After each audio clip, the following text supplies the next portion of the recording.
Proclamação do Evangelho de Nosso Senhor Jesus Cristo, narrado por São Mateus. Glória a vós, Senhor.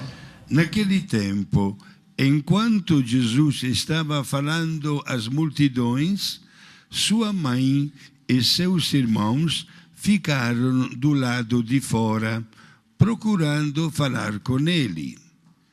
Alguém lhe disse a Jesus: "Olha, tua mãe e teus irmãos estão aí fora e querem falar contigo."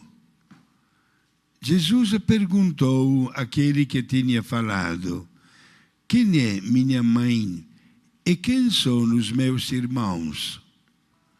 E estendendo a mão para os discípulos, Jesus disse: "Eis minha mãe e meus irmãos. Pois todo aquele que faz a vontade do meu Pai, que está nos céus, esse é meu irmão, minha irmã e minha mãe." Palavra da salvação. Glória a vós, Senhor. Prezados amigos, que bela página de Evangelho acabamos de ouvir. Jesus vive uma situação bem parecida com as imagens de ontem no Brasil inteiro. Multidões que talvez deixaram de lado até uma refeição do meio-dia ou até o café da manhã para ocupar o lugar na estrada, sabendo que o Papa passaria por aí. Multidões de pessoas que procuram a Jesus. Jesus, naquela época, não usava o microfone. Imaginamos até o silêncio que se criava ao seu redor para não perder nem o lance das palavras que ele pronunciava. Jesus começava naquele momento a estabelecer um diálogo e um relacionamento muito mais alto e sublime do que um relacionamento tipicamente carnal. Esta frase de Jesus: "Estas pessoas que estão aqui, que escutam a palavra de Deus, são para mim irmão, irmã e mãe." Jesus não quer absolutamente ofender Nossa Senhora, faltaria só isso. Mas para dizer que quando uma pessoa age conforme ele está ensinando, esta pessoa se torna muito aceita à pessoa de Jesus. E nós hoje estamos diante deste grande desafio. A página de hoje nos faz pensar também ao que nós ouvimos de anteontem nos evangelhos, quando nós lembramos o episódio de Marta e de Maria, estão lembrados, né? Jesus aparentemente deu uma bronca para Marta, porque estava com tantos a fazer e no meio das panelas, preparando uma gostosa refeição. Jesus não desprezou o trabalho de Marta, mas disse claramente que tinha sido Maria a escolher a parte melhor, porque Maria estava sentada aos pés de Jesus, ouvindo a palavra do Mestre. E quando se escuta a palavra do Mestre, é impossível logo em seguida ficar de braços cruzados, porque a palavra de Jesus se torna uma missão. Até o tema que foi escolhido para a Jornada Mundial da Juventude é uma missão. Ide, evangelizai todos os povos. E a igreja, de uma maneira especial nestes dias, vai entregar esta missão aos nossos jovens e aos jovens do mundo inteiro. Quando uma pessoa está carregada de Cristo, vai logo exercer tantas virtudes, tanta força. Por quê? Porque Cristo anima para uma ação social de afeto, de caridade, de compreensão, de perdão, até de resistência diante dos ventos contrários.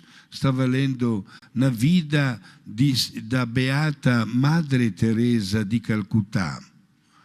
Esta santa que estamos conhecendo cada vez mais profundamente, porque dos nossos dias, eu tive inclusive a alegria e a honra de conversar com ela uma vez lá em Roma. Era baixinha, era 1,50 m só, Madre Teresa de Calcutá. E num hospital mantido pela sua congregação, mas um hospital especial onde estavam hospedados somente doentes mentais, mentais e pessoas com sérios problemas também físicos, pessoas que por motivos vários nunca poderão viver na sociedade. E precisa ter muita coragem e muita força também para cuidar desse tipo de pessoas que têm este grave defeito, sobretudo deficiência mental. Um dia, uma equipe de médicos fez questão de visitar as dependências deste hospital mantido por Madre Teresa de Calcutá. E percebeu a força das religiosas, mais de 30 religiosas que trabalhavam lá dentro, a serviço dos doentes, e percebendo também gestos, frutos, digamos assim, da deficiência mental religiosa, que davam até a comida na boca dos pacientes, e os pacientes que cuspiam a comida na cara das freiras, que lhe estavam dando a comida, até isso, momentos muito delicados, assim, até repugnantes. Ao término da visita, um destes médicos perguntou para a Madre Teresa de Calcutá: mas, Madre, nos diga, onde é que as suas religiosas encontram tanta força para um trabalho tão profundo, humilde e também de tanta e tanta paciência? E como é que elas fazem isso com um sorriso nos lábios? E esta pergunta, meus amigos, foi feita bem na frente de uma porta. A resposta de Madre Teresa foi um gesto. Abriu a porta atrás dela. Era a porta da capela, onde havia 30 religiosas em adoração diante de Jesus solenemente exposto. Ela disse: esta é a resposta. As religiosas fazem uma hora de adoração antes de substituir as demais religiosas que já passaram o seu dia inteiro a serviço dos pacientes. Exatamente o caso de Marta e Maria. Uma pessoa que se carrega de Jesus, que ouve a palavra de Jesus, necessariamente leva para frente este diálogo com Jesus. Não pode ficar de braços cruzados. Teremos sempre a alegria de um sorriso, de um aconselhamento, de uma visita.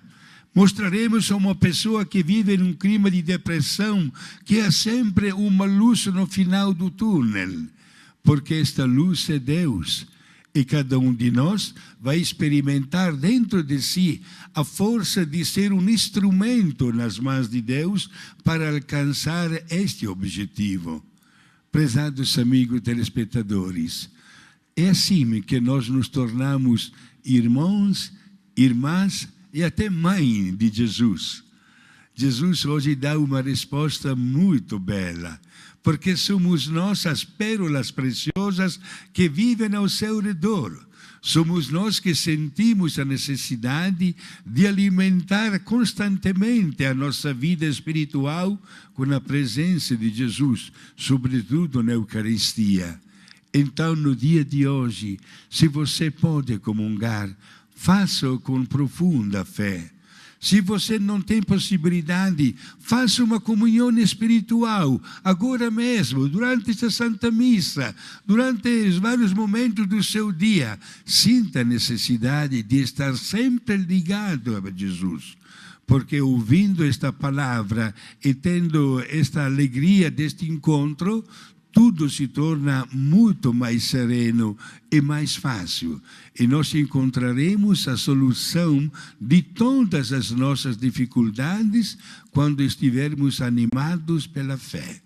Nestes dias, a Igreja concede ao mundo inteiro, especialmente para nós aqui no Brasil, que temos a alegria de hospedar o Santo Padre, o Papa Francisco, a indulgência plenária para todas as pessoas que acompanharem de perto, mesmo através das imagens da televisão, os grandes eventos que se realizam, seja no Rio de Janeiro, como também amanhã em Aparecida, com a presença do Papa. A Igreja concede este grande benefício que é a indulgência plenária, isto é, a remissão do castigo temporal devido às nossas faltas, através desta profissão de fé. Para lucrar a indulgência plenária, não esqueçamos, é necessário o arrependimento e uma boa e santa confissão, a comunhão eucarística oferecida nas intenções do Papa, a renovação da nossa fé, do nosso credo, e uma oração espontânea nas intenções do Santo Padre, o Papa. Gente, olha que grande benefício que a Igreja nos concede nesta Semana Mundial da Juventude. Então, vale a pena, nestes dias, renunciar à satisfação de um jogo de futebol ou até de um capítulo da novela. Vamos deixar de lado isso para dar mais conteúdo também a esta sede que nós temos de Deus, para que um dia possamos dizer: olha, valeu a pena. A visita do Papa gerou tantos frutos na nossa vida cristã.